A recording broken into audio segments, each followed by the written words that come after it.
Mel Brooks has spoken candidly about the creative choices behind Blazing Saddles, revealing that he was encouraged by legendary comedian Richard Pryor to use the N-word in the 1974 film as part of its sharp satire.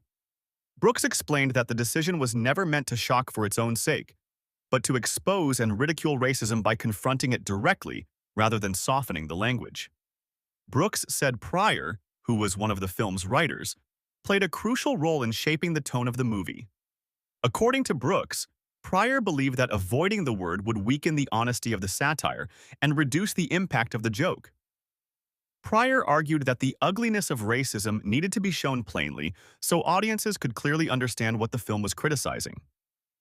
Brooks recalled that Pryor spurred him on to keep the language intact, even when there was concern about how it would be received. At the time, the choice was controversial, and Brooks admitted there was significant pushback from studio executives and others involved in the production. Many feared that audiences would be offended or misunderstand the intent. Brooks said he stood firm, trusting Pryor's instincts and his own belief that comedy could be a powerful tool for social commentary when handled carefully. Brooks emphasized that Blazing Saddles was designed to make racists the butt of the joke, not to promote hateful language. He explained that the film's exaggerated characters and absurd situations were meant to highlight the stupidity and cruelty of racism. By using language that reflected real attitudes of the Old West setting, the film aimed to strip those attitudes of their power through ridicule. Looking back, Brooks acknowledged that the movie could not be made the same way today, given how cultural standards and conversations around race have evolved. However, he remains proud of the film and its intention, noting that it continues to spark discussion decades later. He credited Pryor's fearlessness and honesty for helping push the film into territory that was uncomfortable but meaningful.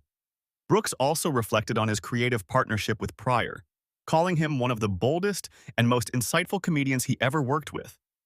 He said Pryor understood the responsibility that came with using such language and believed strongly in using comedy to challenge prejudice. The conversation around Blazing Saddles has resurfaced as audiences re-examine classic comedies through a modern lens. For Brooks, the film remains an example of how satire, when done with purpose and clarity, can confront serious issues while still making people laugh.